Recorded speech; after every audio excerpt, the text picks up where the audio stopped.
नमस्कार, आप देख रहे हैं तेज खबर 24 और वक्त है खबरों का। रीवा जिले के दूरस्थ आदिवासी क्षेत्र पिपराही में केंद्रीय इस्पात एवं ग्रामीण विकास राज्य मंत्री भगत सिंह कुलस्ते के मुख्य आतिथ्य में किसान हितग्राही एवं आदिवासी सम्मेलन संपन्न हुआ। साथ ही पिपराही पुलिस चौकी के नवनिर्मित भवन का भी उद्घाटन किया गया। इस अवसर पर बड़ी संख्या में उपस्थित लोगों को संबोधित करते हुए मंत्री कुलस्ते ने कहा कि आदिवासी क्षेत्र पिपराही समेत सरदमन, जड़कुड़ तथा बीरादेई आदि का समग्र विकास किया जाएगा। पिपराही में आदर्श एकलव्य विद्यालय की स्थापना कराई जाएगी।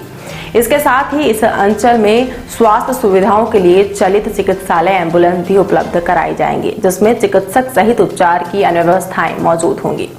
उन्होंने कहा कि पिपराही में मनरेगा से रानी दुर्गावती के नाम से पार्क बनाया जाएगा। केंद्रीय मंत्री ने आदिवासी सम्मेलन को संबोधित करते हुए कहा कि कमजोर एवं समाज के अंतिम छोर के व्यक्ति को शासन की योजनाओं का लाभ समय पर दिलाए जाने के सभी प्रयास होंगे। उन्होंने कहा कि इस क्षेत्र में जो लोग प्रधानमंत्री आवास की सूची से बाहर हैं, उन्हें आवास प्लस सर्वे सूची में शामिल कर पक्का आवास दिलाया जाएगा।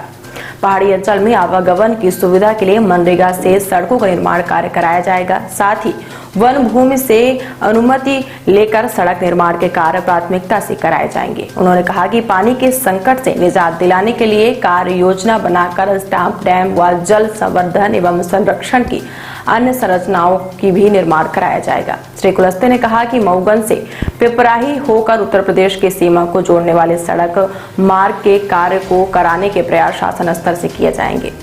कार्यक्रम के दौरान सांसद जनार्दन मिश्रा, सम्मेलन के संयोजक, मध्य प्रदेश राज्य पिछड़ा वर्ग आयोग के सदस्य एवं विधायक मऊगंज प्रदीप पटेल, कलेक्टर मनोज पुष्प, पुलिस अधीक्षक नवनीत वसीम, सीओ जिला पंचायत स्वप्निल वालखेड़े सहित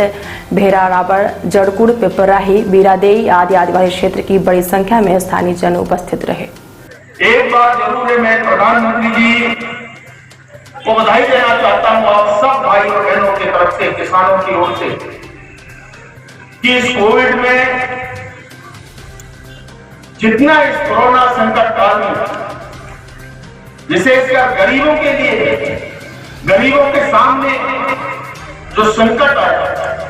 और उस संकट से उबारने का काम भारत के जितने आदिवासी हैं, गरीब हैं, पिछड़े वर्ग के लोग हैं,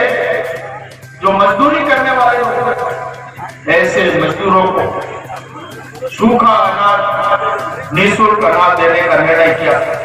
यहाँ पर लोगों के पास काम नहीं है, खेती नहीं है, ये पूरा ऐसा इलाका है, पूरा ड्राई एरिया है। और देखने के बाद मैं यहाँ पर प्रदीप जी बार बार मुझे कहते थे कि आप एक बार चलकर के देखिए लोगों की हालात कैसे।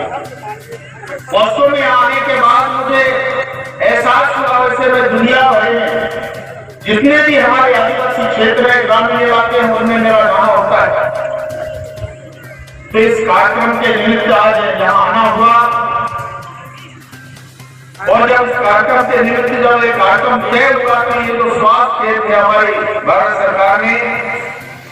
गरीबों के लिए चिकित्सा सुविधा उपलब्ध करने के लिए। आज इस सम्मेलन में पहले तो मैं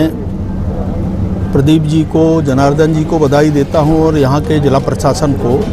कि वास्तव में प्रदीप जी ने एक ऐसे क्षेत्र का चयन किया है, उसकी विधानसभा तो है ही है, साथ साथ राही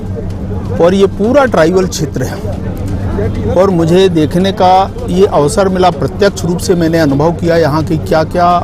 समस्याएं हैं और इसलिए कुछ चीज़ें मैंने इंगित किया है कि अगर रीवा में कोई माडा क्षेत्र आता है ट्राइबल का, तो वो आता है आपके यहाँ के इस पिपराही क्षेत्र का। और इसलिए इस विकास खंड में, यहाँ के एक मोडा क्षेत्र में एक हम आने वाले भविष्य में एक आदर्श विद्यालय, एकलव्य आदर्श विद्यालय जो भारत में ऐसे ट्राइबल क्षेत्रों में खोलते हैं जहाँ पर CBSE पाठ्यक्रम भी रहता है और लगभग आज की तारीख में उसकी 30 से 32 करोड़ रुपए की लागत, इतने बड़े स्केल में, और उनकी आवासीय व्यवस्थाओं को हम पूरा करते हैं। दूसरा एक विषय यहाँ पर रानी दुर्गावती का एक पार्क बने, माने गार्डन, इस प्रकार की कल्पना किया है मैंने। यहाँ कहा है कि सीओ और कलेक्टर साहब को कि कोई स्थान ऐसा हो नरेगा से उसको फिलिंग वगैरह करने के साथ साथ एक पार्क का निर्माण बच्चों के खेलने के लिए, विद्यालय के बच्चे और बाकी गांव के नागरिक,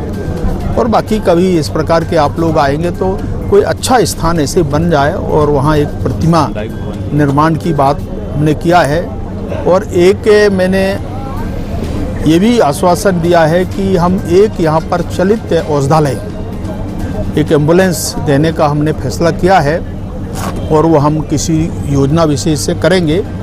ऐसे 2-3 चीज़ें वैसे अलग अलग क्षेत्रों में विषय आए हैं, यहाँ के विकास के बारे में, कुछ रोडों के बारे में, यहाँ के आवास की योजना के लिए जितने लोग रह गए हैं। और एक बड़ी बात यह है कि लोगों ने ये भी कंप्लेंट किया कि सरकारी जो ज़मीन है उस ज़मीन में कुछ लोगों का जो प्रभुत्व है उसके लिए जांच के लिए मैंने कहा है, उसकी जांच पड़ताल करने के बाद जो गरीब लोग हैं जिनके आवास नहीं बन पाए हैं तो उनको आवास के लिए कुछ अलॉटमेंट वगैरह हो और उनका स्वामित्व योजना का लाभ उनको मिल जाए, ये हमारी प्राथमिकता आज के इस अवसर पर हमने किया है। और मैं कह सकता हूं कि इस इलाके के लिए मेरा पहली बार आना हुआ है और शायद कभी कोई केंद्र का मंत्री नहीं आया है। तो इस प्रकार की व्यवस्था के बारे में और मेरा पूरा भरोसा है, मैंने आदिवासी भाइयों को कहा है, प्रदीप जी के आग्रह पर मैं यहाँ आया हूँ, तो उनको भी और इस क्षेत्र के आदिवासियों को भी लगना चाहिए कि कुछ हम उनके कल्याण के लिए कुछ योजनाओं को यहाँ पर फलीभूत कर पाएँ, ये हमारा एक प्रयास होगा।